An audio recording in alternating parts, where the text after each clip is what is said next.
Hello friends, welcome back to the bench.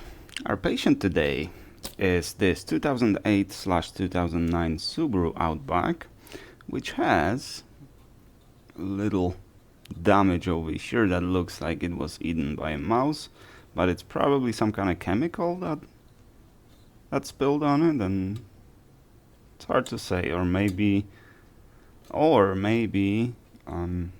there was a struggle to remove the connector, and we used a screwdriver or something like that, and this broke. In either case, we're gonna replace it with this one, but as you can see, there's plenty of pins that need to be desoldered without melting the plastic over here. This would have been really hard if we didn't have this beautiful device. I cannot recommend it enough. So let's take a look how it's built, how it operates, and then let's replace the connector. What it is just a simple soldering iron with the soldering tip drilled through, providing a nice little shaft through which solder can flow. And the solder can flow because we have a small vacuum pump on this side connected to the handle, and it's engaged with this button. Now, when it comes to soldering irons, there are two primary ways of solving the problem. So first design is this. We have a steel tube, and the tip goes on top of the heating element.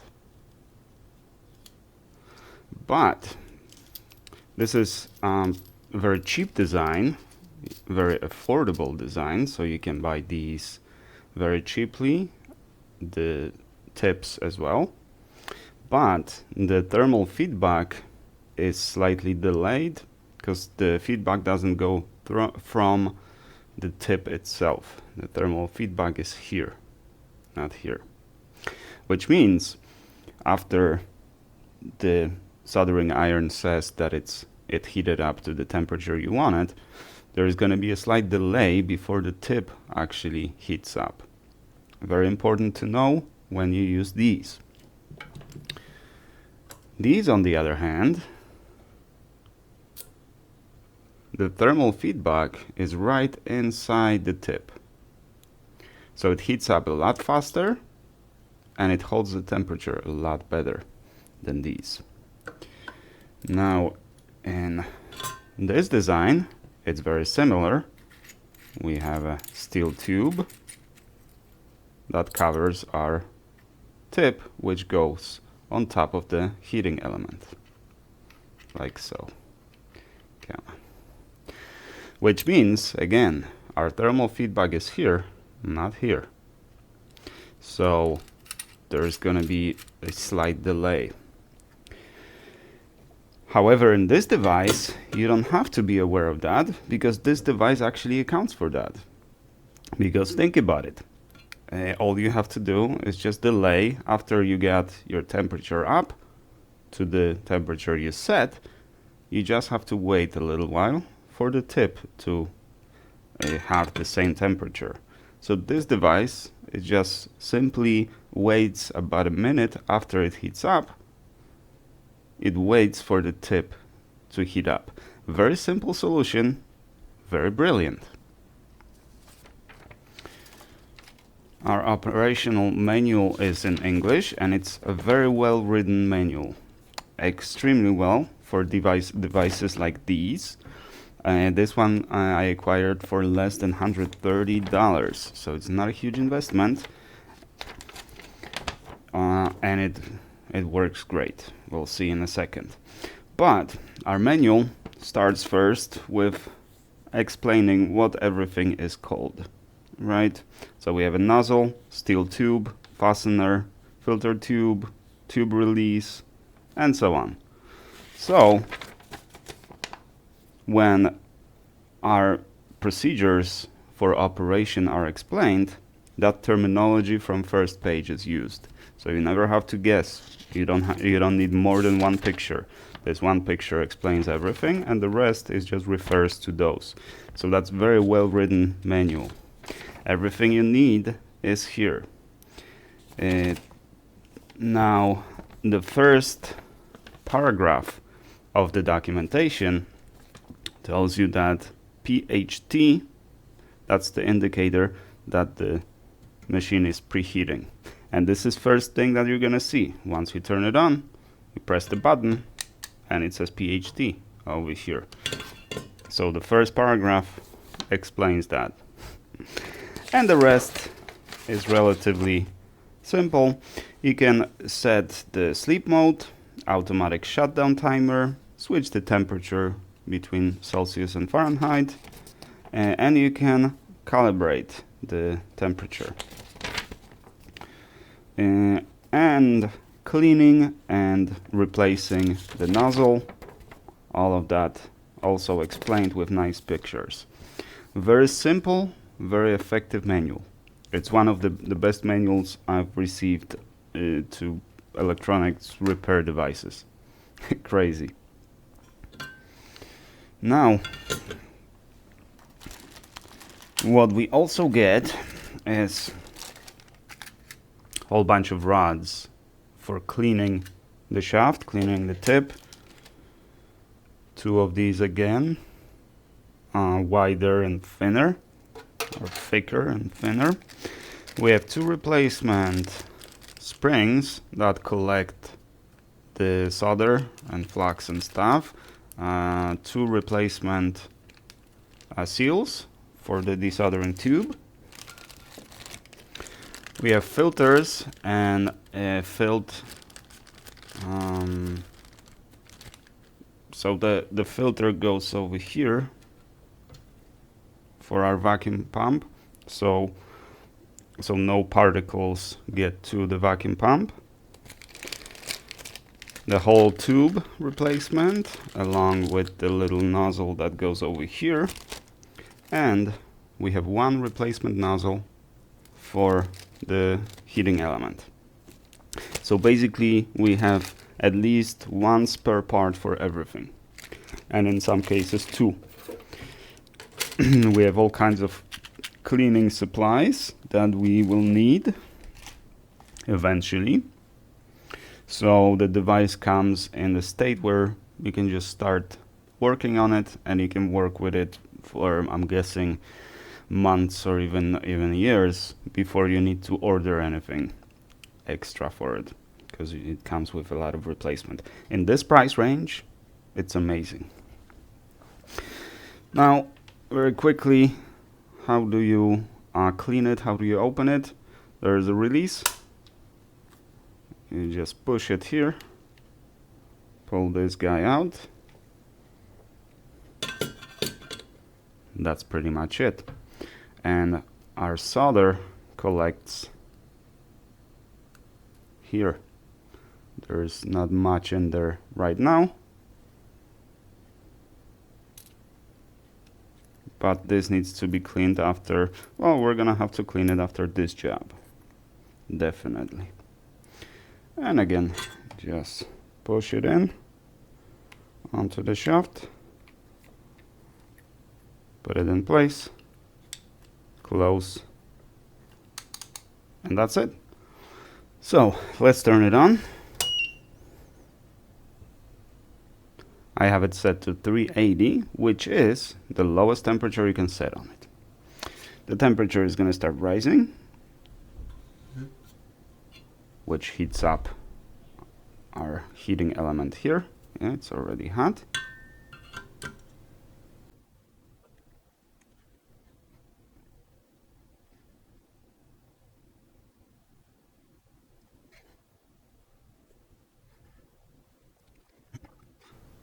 And this, if we catch focus, no, we won't. There, almost. This is solder that I retrieved from that little spring, so it comes as a big blob, right?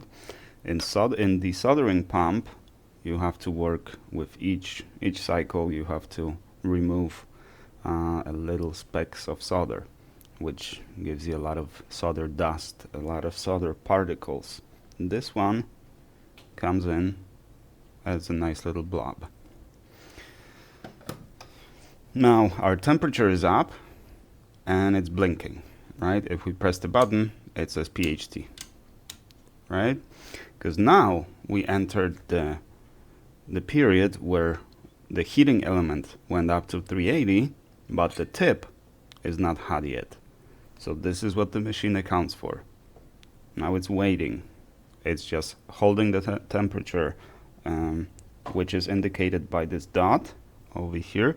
When it blinks, when it's on, that's when the heating element is on.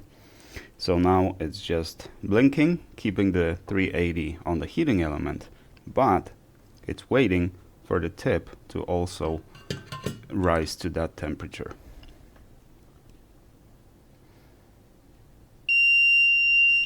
And now it's ready.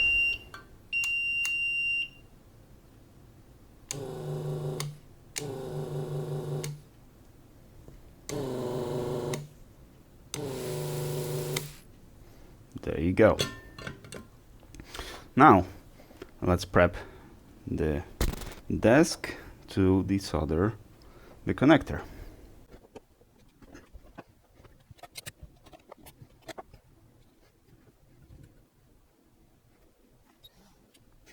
So these are the connections, and now the most important stuff. If you want to successfully remove all these pins without damage to the board, because that's more important than damage to the connector, because we're replacing the connector, right? So technically we could just cut it on the other side, the whole connector, and just work pin by pin removing it. But how did I get this connector? Well, I removed it from the board. Sometimes you want to keep the connector. Very important to recognize the difference between these pins and these pins. These pins are sitting on the ground, so this device alone, the desoldering pump, is not hot enough. It doesn't have enough energy to melt the solder on the ground pins. So for that, we're going to use hot air and just help it a little with hot air. But first, let's desolder some of these data connectors. These will be easy. Now, I'm not using flux because I never use flux for desoldering because it makes a lot of mess, and I don't think it helps that much. But it definitely should make your life a little easier. However, you're sacrificing your device because that flux is gonna clog up everything over here, and that's what you need those cleaning rods for, to clean it. So what we do is we put it over our pin. We wait until it melts.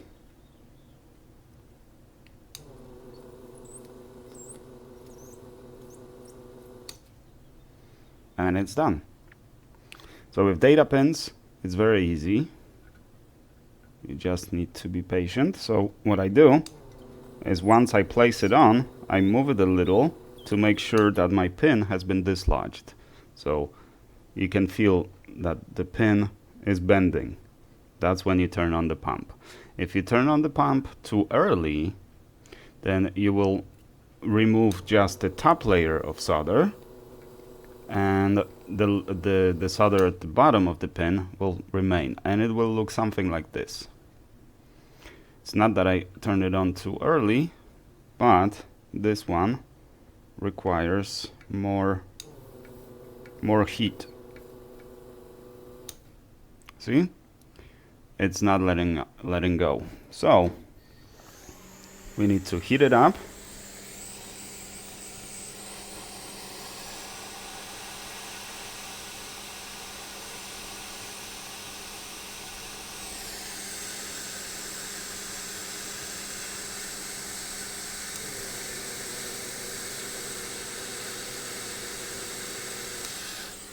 And there you go. That's it. So this is the procedure. So data pins will go easy. So you can first just do all the data pins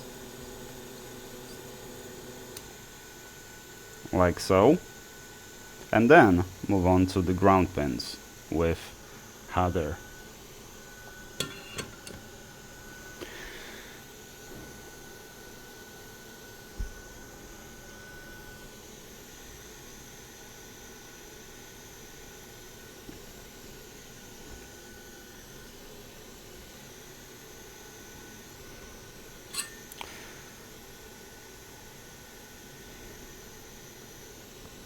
Now, one interesting fact is that this is a screw. This thing. Alright. So this is the screw which has been screwed into the plastic and covered with solder. Why do they do that? I have no idea. You could use Loctite, you could use silicone, you could use a lot of stuff that would be easier to remove, because now if you heat this up, it's gonna melt the plastic, right? So it's kind of a tricky procedure, but normally how I do it is I use desoldering wick, and I just desolder it. Then I heat it up and I just kind of unscrew it while it's still hot, so I can dislodge it from the board. But I'm gonna try something new and see if I can remove the majority of the solder with the pump. So first I'm gonna heat it up, not too much.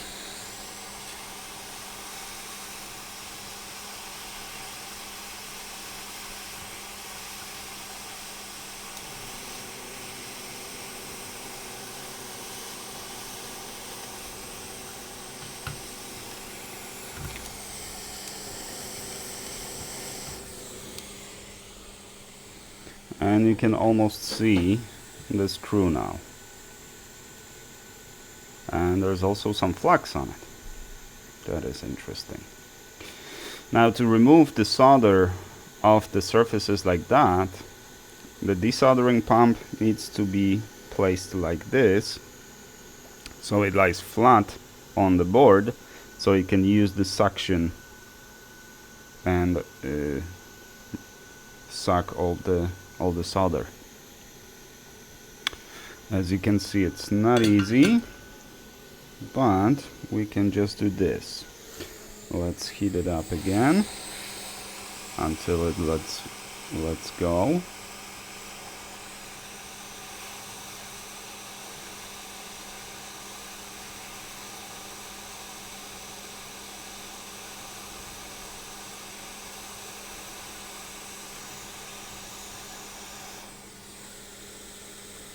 And there you go.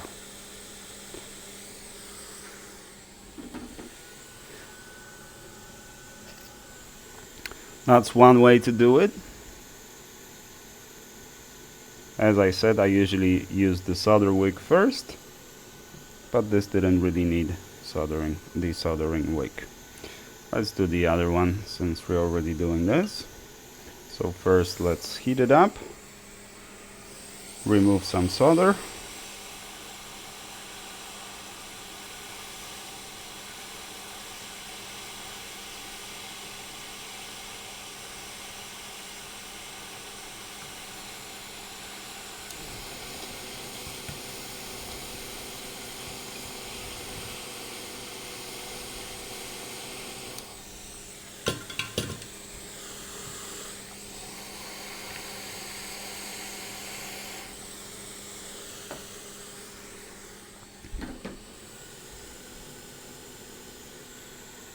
Okay, and both screws are out. Now the fun part, desolder everything.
Alrighty, that took less than 20 minutes, about 15 maybe minutes.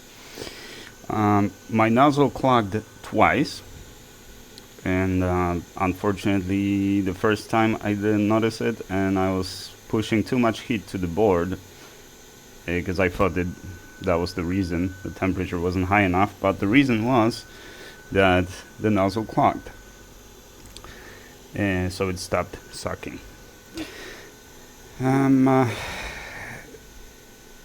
The first time, yeah, so 2 times it clogged on this. But as you can see, I did not use the fume extractor because I did not use flux. And I didn't use flux to save on the tool, right?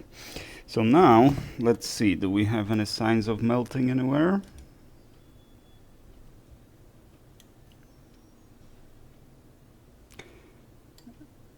I do not see any signs of melting, any deformation or anything like that.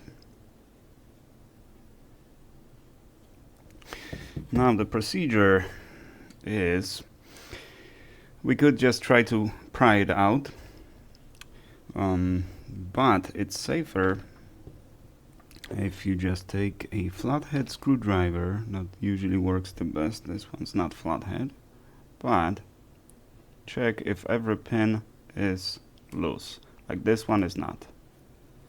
This one is not loose. Now it's loose. This one wasn't loose. And this one also will give us problems. The second issue is a residual solder on the pins, on the very end, on the very tip of the pin, makes it a little thicker, which might prevent you from removing it from the board. Okay, the majority of them look good, right?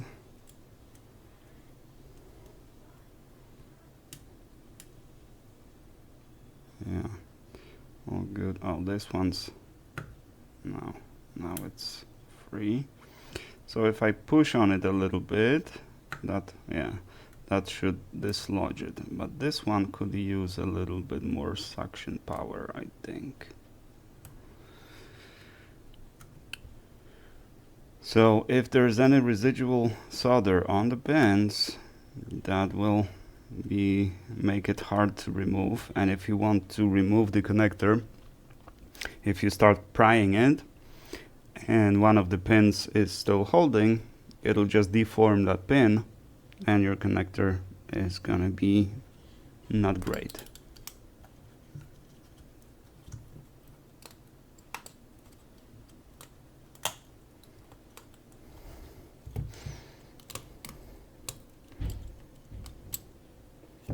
There you go. Okay, no pulled pins, as you can see, but there is some residual solder. Now, would this be better if we used flux? Perhaps. Perhaps it would be better. But then again, you know, depends on what you favor more. The tool, the preserving your tool, or speeding up the process. If you don't care about your tools, then definitely use flux.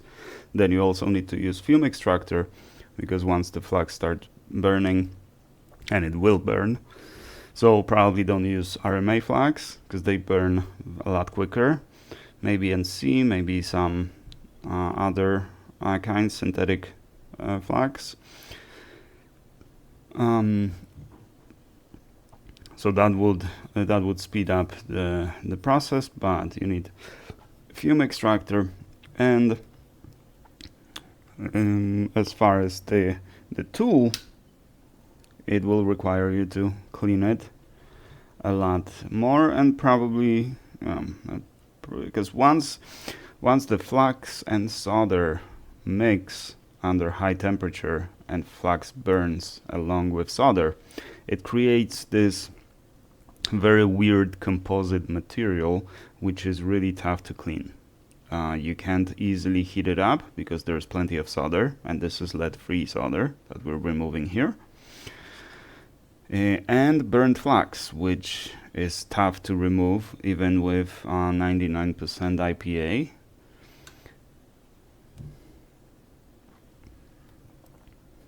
So, no. It's kinda all depends on what you favor. Now let's see if the pinout matches. It should.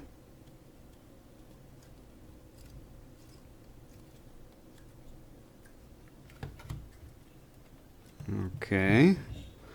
Now let's inspect.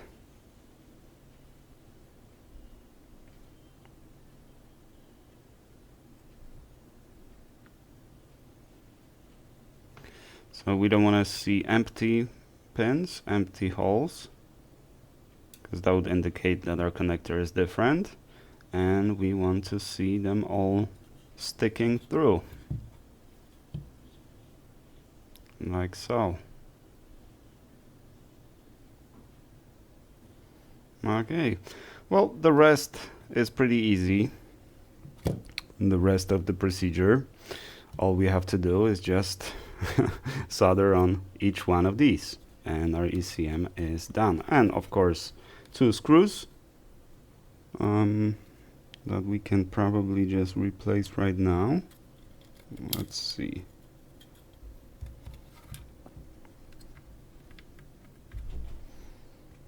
Can we? Yes, we can. There, and it fits perfectly.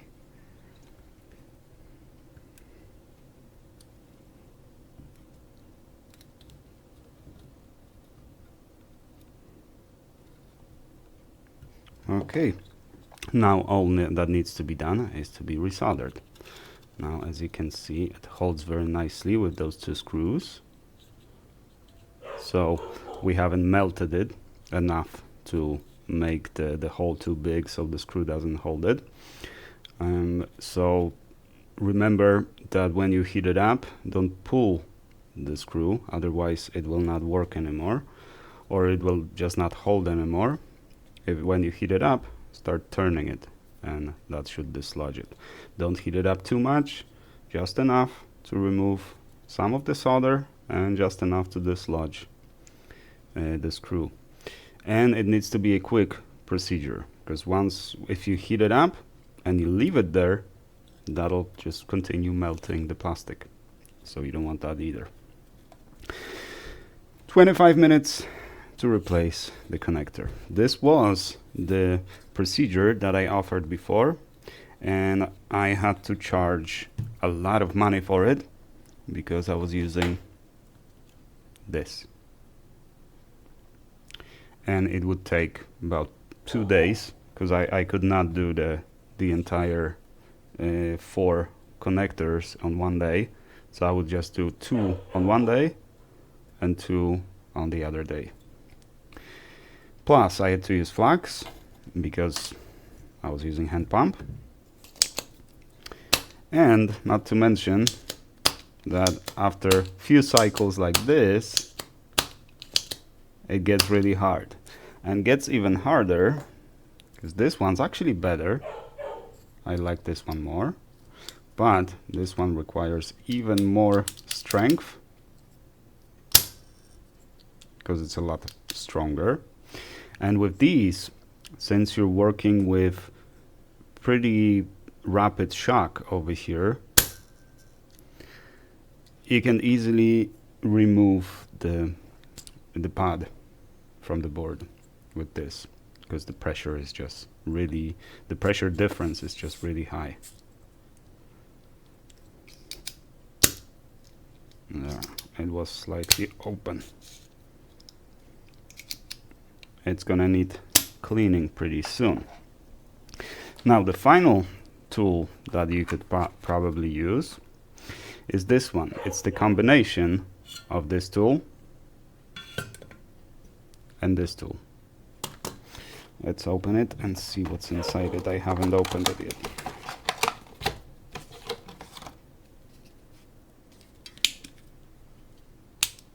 It actually, it's pretty cool.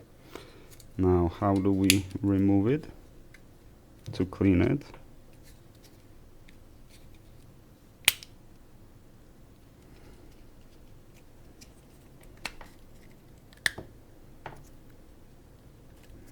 No idea.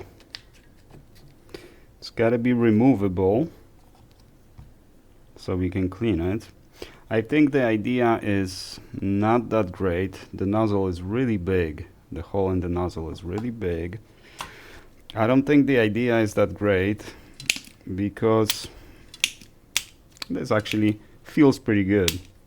Yeah, I could do this a few times before my hand gets tired. But where do you remove it? Right? When you work with this one, you press, the solder is in there, and you put it over your container, press it, and that's, you can see that little rod comes out of there, right, to push all the solder out. But on this one, where does the extra solder go? Does it stay here? Maybe it does, but then how do you remove it?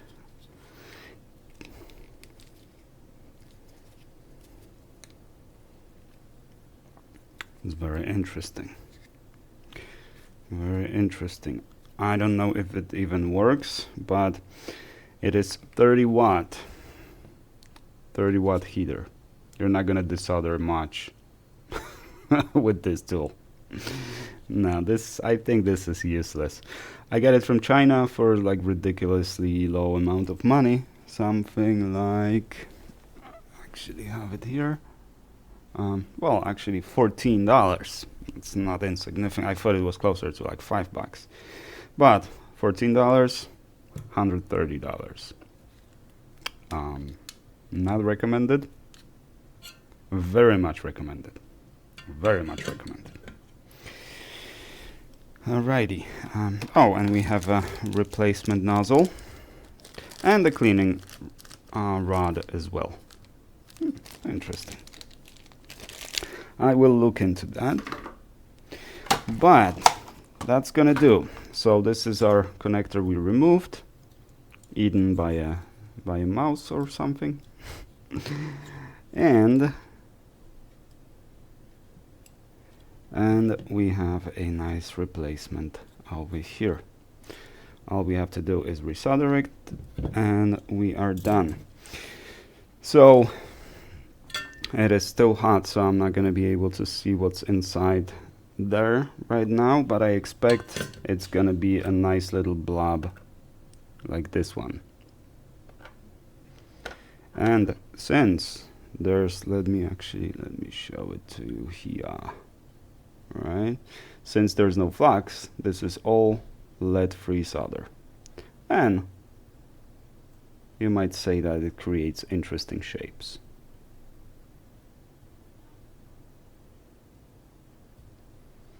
A lot more manageable than the hand pump that sprays particles everywhere. Awesome device. Very much recommended. If you're into this kind of business, especially ECM repair, this is must have. But not limited to. And it saves so much time. Imagine that this would be a 2-day job and I would have to charge $300, maybe $400 for that. Now I can charge a lot less and I can do it in 20-30 minutes. Actually 15-20 minutes. It kind of depends, because this is my like 3rd or 4th time using this device for something like this. So obviously I'm still gaining proficiency in it. So I'm not at my best yet. But once I become proficient enough, it should be no longer than 15 minutes to do a job like this. Alrighty, fellas, I hope you found this useful. Definitely look into desoldering pumps, especially in this price range. And this one, Very much recommended. Everything about this tool I like. Thank you guys very much for watching. Sorry about the dog barking in the background, but what are you gonna do? I'll see you guys in the next one.